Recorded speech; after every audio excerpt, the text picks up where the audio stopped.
Okay, as I mentioned at the outset of the meeting, the main theme today is safeguarding vulnerable people. And the first main report we have is around item 4, child sexual abuse. And you'll see that within the papers there's just a cover sheet from my office just setting out some of the key aspects around the police and crime plan. And of course, safeguarding vulnerable people is pretty central to the plan. Of course, I have my own safeguarding advisor who was appointed more than 2 years ago now, Stuart Piper, and we have had some good HMIC inspection assessments of West Yorkshire Police around how we tackle the effectiveness and efficiency around keeping people safe and reducing crime. So that's good news. So I know there's clearly a report that you have produced, and I'll hand over to you to talk to that report. Thank you, Commissioner. So we have a series of 7 reports that fit within the Safeguarding Vulnerable People outcome today. This is obviously what we're going to be talking about is a combination of what the policing response has been from West Yorkshire Police, but also that of our partners. And each of these areas does have that common theme where we really do rely very heavily on how partnerships work together, and that we all play our part in trying to ensure that as few people as possible within West Yorkshire become vulnerable victims in particular of some fairly awful activity. So what we're going to do today is to take you through the headlines of what's actually happening in each of these outcome areas, a little bit of context about where we're at the moment, and then a bit of a heads up about some of the activities that we're going to be doing. So I'm going to introduce Russ and Darren to take us through each of these themes. Okay, thank you. Okay. Thanks. Thank you. Firstly then, I've been privileged to have the portfolio for safeguarding vulnerable people within West Yorkshire Police for the last 2 years, 9 months. Picking up the portfolio, as you're aware, we had an assessment from HMIC that indicated we required improvement.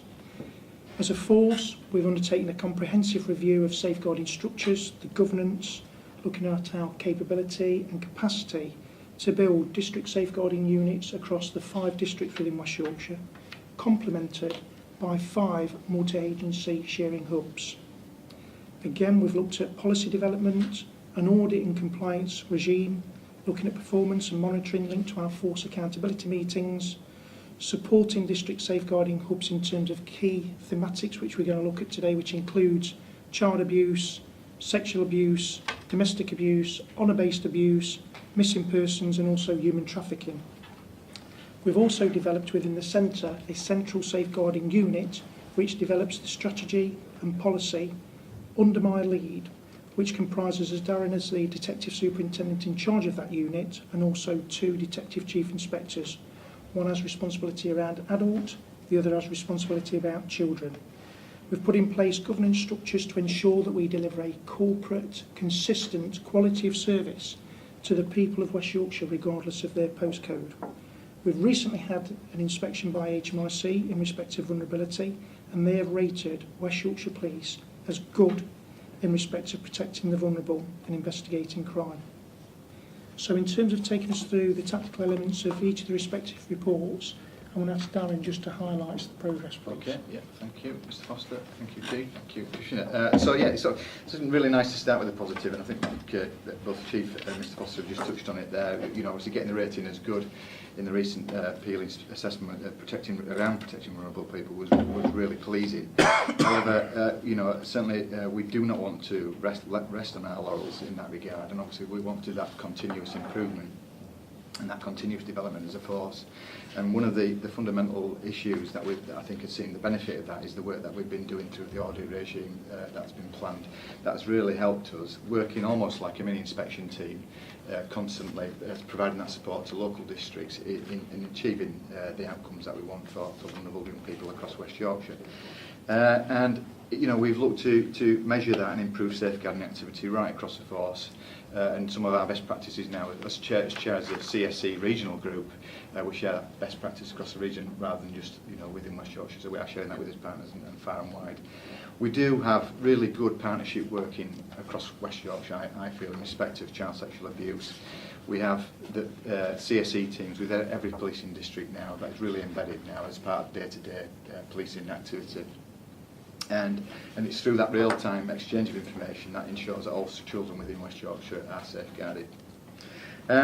Obviously this year, certainly 2017 February, we saw the government launched the new definition of CSE, which actually does now provide a little bit of clarity, because my own personal view on that, it was a little bit long-winded and could have been interpreted in a number of ways, and certainly the shortened version does actually give that clarity around the imbalance of power, and if there's an imbalance of power related to activity around a child, then that does actually form CSE. We've actually published that definition widely across the force. Obviously we've worked with Stuart with that, and that's been absorbed now into policy and procedure. So in terms of volume, between the 1st of April 2016 and the 31st of March, we recorded 792 crimes relating to child sexual abuse. 25% were classified as non-recent. That's those incidents where they were over 12 months or reported to us that were over 12 months old. All of those investigations do get the same level of investigation, whether it's a non-recent case or an actual reported current case. And we've seen the high number that people coming forward, and I think that is, again, we should take some confidence in that actually members of the public feel benefit to come forward as a result of the inquiries that we're doing. In October 2015, the force instigated recording standards around children at risk and CSE suspects. That was quite unique, and I don't think there's other forces that actually do that in respect of recording standards.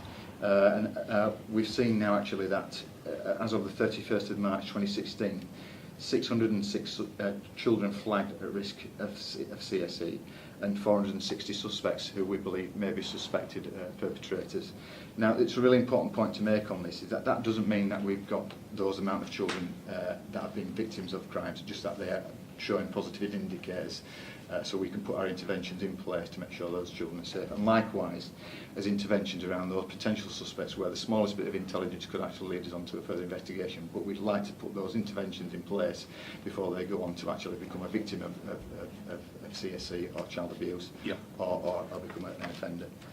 And it is a little bit tactic to intervene by the police, by partners, before an actual crime is committed. So the number of flagged suspects within the force has remained static. The number of children at risk has decreased by 196. And that, again, to me, is evidence of the multi-agency working and assessing of children at risk is being really effective across the policing districts. Case conference attendance was one of the issues that was highlighted in the previous HMIC inspections, that we weren't going to enough of those case conferences when we were requested to do so as part of the Working Together programme. We've seen, again, a substantial increase in the number of attendances at those, and we're nearing on 88%. I could quite confidently say that we'll be up into the 90s, certainly moving forward. And we obviously want to achieve 100%. As part of the audit regime of the department I undertake, is I will look at those cases where officers do not attend, all the reasons why and the rationale. We can then actually go back and make sure that we have actually dotted the I's and crossed the T's in respect of those children, making sure that we are compliant with working together. So that's a pleasing stat, is that. Just looking at the training, obviously significant training has been invested around CSE and child abuse, and I know your office, Commissioner, has supported that, and Stuart Piper has obviously clearly been a key player in that. We have done training, we're actually supporting training school with inputs on all safeguarding matters, so new recruits that are coming into the organisation, as well as police staff, are getting an input on safeguarding, which again is really important. And we're also looking to expand into other areas that perhaps necessarily we've not done before. So the ports unit up at the Leeds Bradford Airport, we've done presentations to staff and to officers up there. The Explorers programme, which again was a great opportunity to get the voice of young people around the training, but also to deliver the training to those individuals. And we delivered training to over 200 explorers, and that was a great opportunity, was that for us. We've also looked at the welfare provision for suspects, and again this was issues where people who have been arrested for sexual abuse cases have gone on to unfortunately take their own lives. So we've now developed a provision around training for staff within custody areas to look at the provision about releasing people out of custody or those that attend voluntarily to be investigated. So we're doing work around that. And we've completely revitalised and revamped our standard operating procedures, which obviously underpins all the work that takes place within the safeguarding units, and that's to make sure that we are as effective and as efficient as we possibly can, and as contemporary as we possibly can. And that is something, again, as the department, the governance unit, through the Strategic Safeguarding Board, which Mr Foster chairs, is that we will continue to refresh, review, making sure that we're as up to date as possible. So, ongoing work. I'm really excited with some of the prospect of some of the ongoing work that we've got on future projects, really. So we're piloting with education leads with the Safeguarding Governance Unit, delivery to 7-year pupils, which again will look at child sexual abuse, a little bit of cybercrime and how they can keep safe online, and that's being developed in conjunction with the partnerships within Leeds, and hopefully that will be rolled out September through to December, and there will be a full evaluation of that, and if that is successful and provides the necessary education for those young people, we'll hopefully roll that across West Yorkshire, and I'm fingers crossed for that, so it's a really good development for us. We've also got the development of some formal management of potential suspects, and again, I think as a force we're leading the way nationally on this. You know, I represent the force on some of the national meetings, and I think we are far and away ahead of other forces in respect to this. And this is looking at how we can manage those individuals who actually pose a threat through a risk assessment that we've got support from Dr. Graham Hill, who I know you're familiar with. Yeah. He's providing us with that academic support to look at how we can risk assess potential suspects and how we can mitigate that threat moving forward. And that's really, I'm really excited about that piece of work that we've got ongoing, and I think that will actually put us on that early intervention, prevention model a lot quicker. We're going to visit all the districts with a view to providing extra support and review of ongoing cases. Those are classified myself, Detective Superintendent Mark Ridley, and DCI Nicola Breyer, and one of my DIs from the Safeguarding Unit are actually visiting all the 5 policing districts, and we're looking at providing that support around some of the non-recent cases, because that is actually where we've seen the demand in terms of the legacy cases, what we would determine the legacy cases. That again is something that we'll be able to report back to you in due course, and again we're keeping Stuart involved in that discussion. Yeah. We've also developed, based on best practice, a toolkit which again looks at legislation, tactical options around individuals. This is something again that I've been working on for about the last 6 months, which is drawing in all the best practice from around the country and developing that into one actual document that is actually going to be published on our intranet, that will hopefully go on our handheld devices, so the officers at 4 o'clock in the morning not unsure of what to do and what the piece of legislation they need to use, that will be available at a click of a button. And again, that's something that we're quite excited about, but they will be able to access that through our normal internet site. Key area for us, obviously, given the demands around the safeguarding arena for our safeguarding officers and staff, we're also looking at how we can improve the health and well-being of those officers and staff that work within those departments. We're working closely with the occupational health, and we're also taking learning opportunities from such as likes of CEOP, who have got a well-established health and well-being procedures around the staff. So we're looking to bring that together, and again that's reported. That's the number one agenda item on a strategic safeguarding board, is the health and well-being of staff, and that's being made mandatory by Mr Foster. And obviously we also want to make our staff feel as valuable as possible. And one thing that's obviously not contained in the report, but again, I'm just trying to bring you up to date as possible. We're in the process of developing the Young People's Charter, which again is West Yorkshire Police's commitment to people of West Yorkshire, our children and young people within West Yorkshire. That again is in very early draft forms. That's been shared far and wide across the force with our partner agencies, with your office as well. Stuart's got that.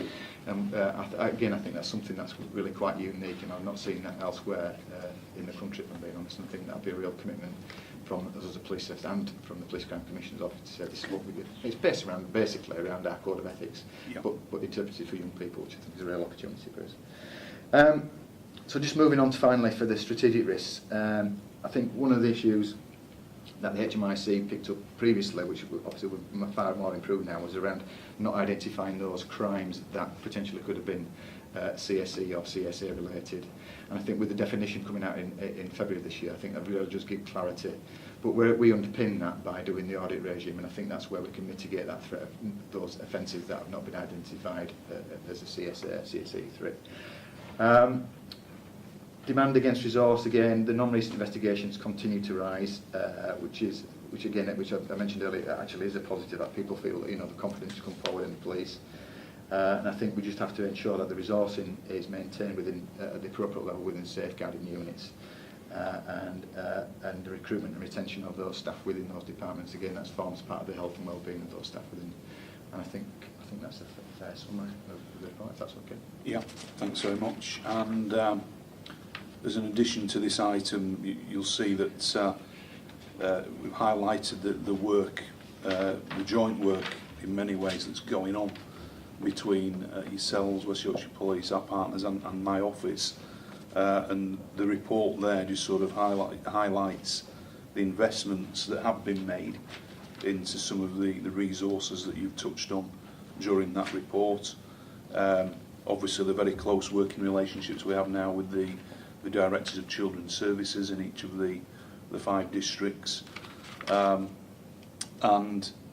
a number of sort of initiatives there that to sort of highlight the amount of work and activity that's going on in this area of work, and sort of just really highlighting the importance we place on safeguarding children and the most vulnerable in particular.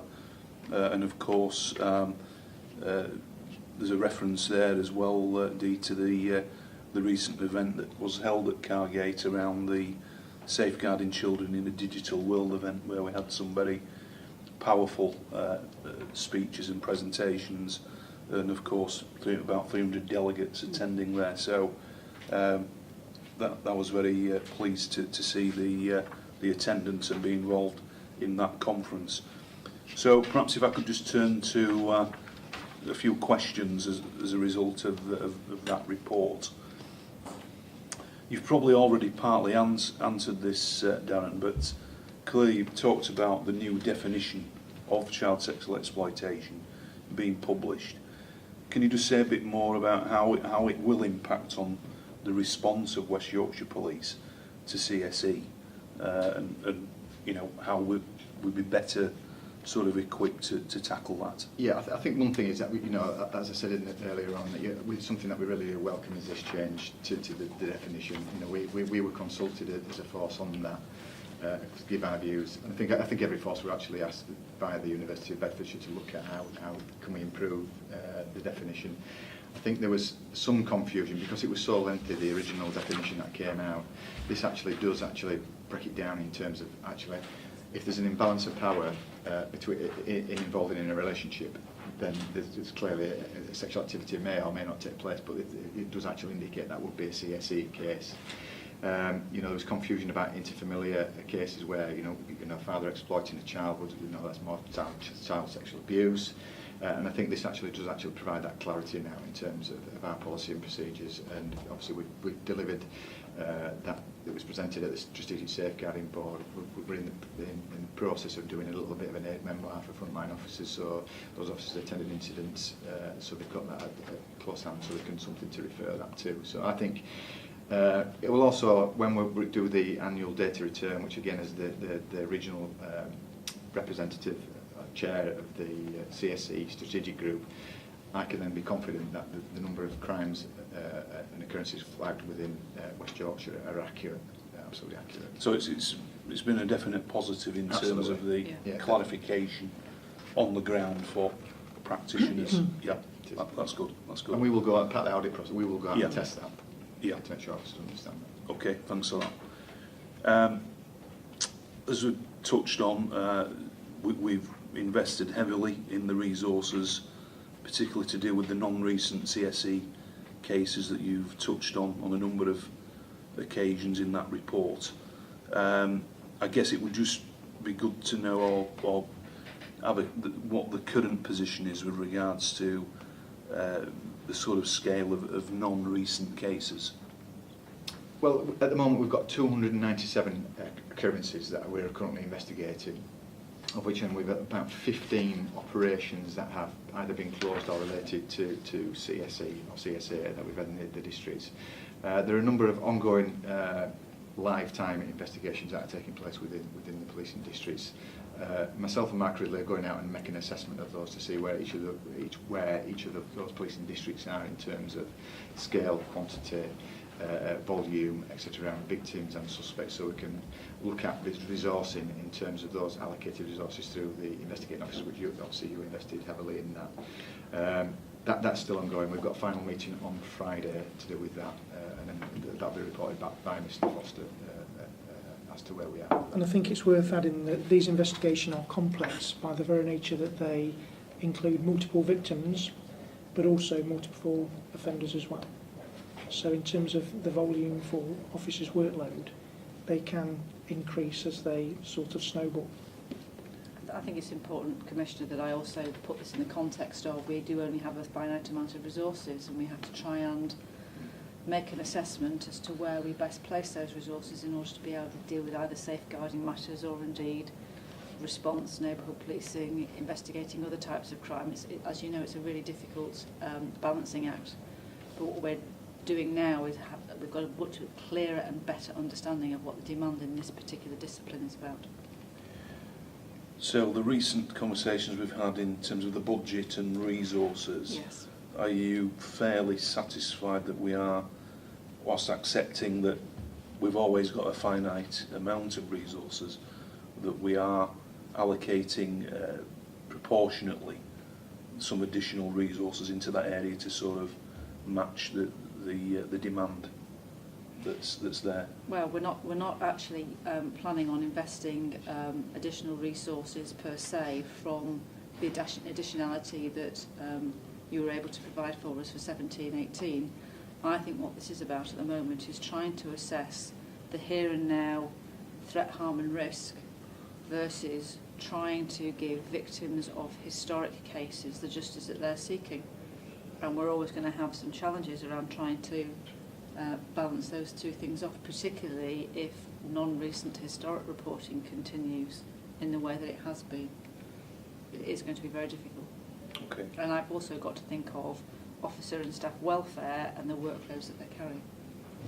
So the resources that are going in then for 17-18 is there to address the sort of demand level as it is, rather than necessarily being seen as huge additionality. The resourcing, the additionality that we talked about in terms of the equivalent of the 200 officer posts, we are not planning on investing specifically into this area out of those 200 posts. Because at the moment, the resourcing, albeit it's tight, it's where it needs to be. My concern is if we see any further increases in demand.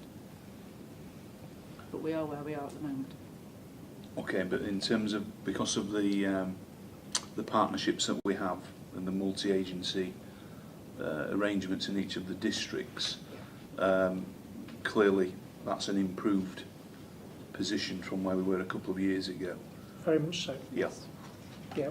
Yeah. As I mentioned earlier, we've got the multi-agency sharing hubs in each of the 5 districts now, with obviously staff both from statutory agencies but also from the voluntary sector working with us to safeguard children.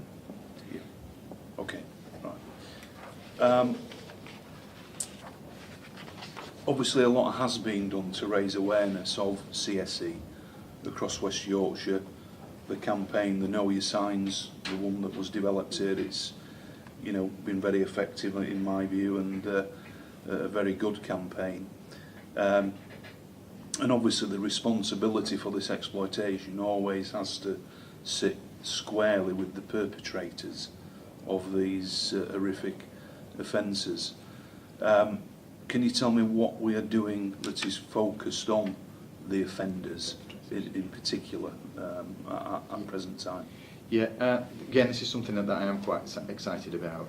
This is, as you said, Commissioner, we've done an awful lot around victims. We've done quite a lot around locations. So the next step is obviously around perpetrators. If you recall, you came to an event in Calderdale, which was supported by Crime Stoppers, where we looked at actually front-facing. That was at that point was an internal campaign to raise awareness with our partners around how perpetrators would present.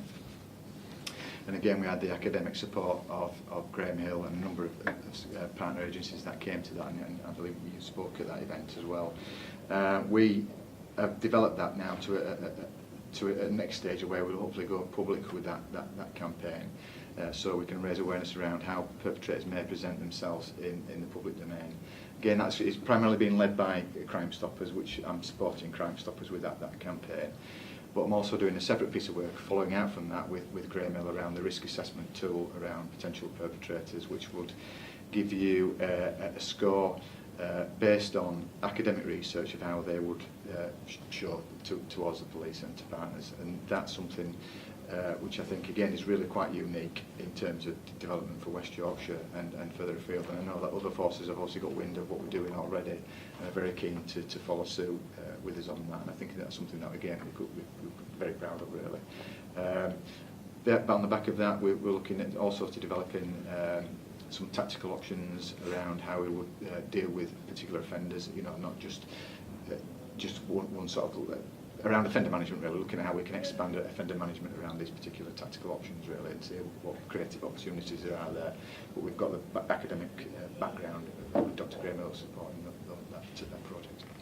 Okay, thanks for that. I'll look forward to hearing and seeing more about that and getting involved as and when appropriate. Yeah.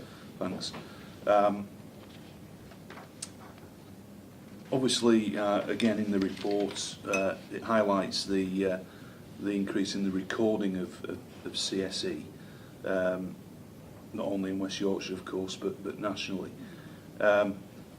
Obviously, sometimes the way that is highlighted can be alarming to some people.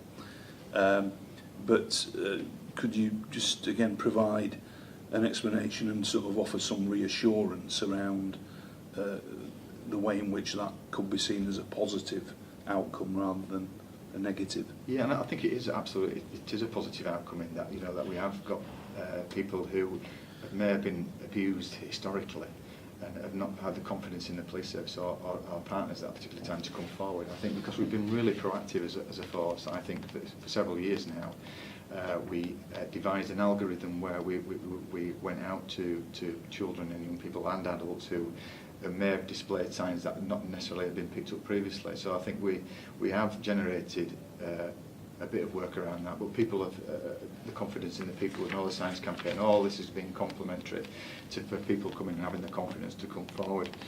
And I think that's, you know, that does show that they have the confidence in West Yorkshire Police to report matters, and that they'll be confident that they'll be dealt with by specialist officers and the investigations will be dealt with professionally.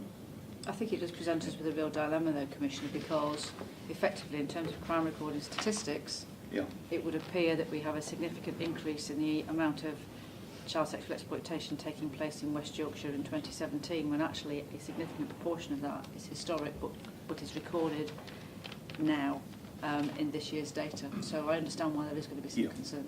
Yeah, and you know, obviously I think it's incumbent on us, I guess, to sort of try and explain the nuances of that when crime statistics are published and reported. So, but thanks for that explanation. And Commissioner, just to catch that off, we've also had a couple of high-profile court cases recently where there have been notable success in terms of people being convicted. And again, I'm certain that that's encouraged victims from non-recent exploitation to come forward and speak with us. And every time we get a court case, we've always put that caveat on that, you know, we encourage victims to come forward, they will be listened to, and we will conduct an investigation. Yeah, no, absolutely. It raises awareness, doesn't it, by the fact that it's in the public domain. Just one other question. On page 3, Darren, you commented on the 88% of attendance at the case conferences. Yep. And I know, I guess I'm just wanting the reassurance that perhaps you touched on around the ones where there wasn't an attendance for one reason or another, that it isn't a case that they're not assessed at all or considered that it's... We've completely tidied that up as well, actually, because again, that was a little bit of there was too many boxes on these, so we've really tidied that up on these. So it's attendance and non-attendance. Where the officers are requested to attend and are working together, their expectation is that they will attend. If for whatever reason they don't, we will unpick that, report that back, and I get all the data on a monthly basis to make sure that they've attended and that it's appropriate, and that the rationale is recorded as to why they've not attended, and that's hopefully meeting our commitment around working together. So is it more around non-attendance because there's a pre-assessment of whether they need to, or because they haven't attended because of other reasons? What they call the IROs, the initial reviewing of officer, will determine actually who out of those people, the professionals, they would want to attend that. On occasions, families might say that I don't want the police to attend, or the independent reviewing officer might say I would like the police to attend. So it's basically around the victim. So the victim's wishes obviously takes precedent, and that's the reason for some occasional non-attendance. I'm not saying that's the whole reason, but there are a number of other reasons why we wouldn't necessarily attend. No. If you recall, Commissioner, at one time in some places we weren't being encouraged to come along to some of those case conferences. So there's a cultural issue here that we've also got to work through about making sure that we are made aware of case hearings, and also making sure that we send somebody through who's got the right expertise and training, which is probably one of the areas where we have put some more recent investment in, to make sure that we've got specialist people who can actually consistently attend the hearings and understand what questions to ask and so on. Yeah. No, I mean, you know, as we know, when we get re-inspected on these things, it's just that we have to have a robust rationale as to why, on paper at least, that you know, there's no apparent attendance at some of these case conferences. But of course, in cases like this, we've only to get it wrong once, and we know what the consequences could be sometimes. So, and I know you know that, but it's just how it's sort of explained in a public context, really. Okay, thanks for that report.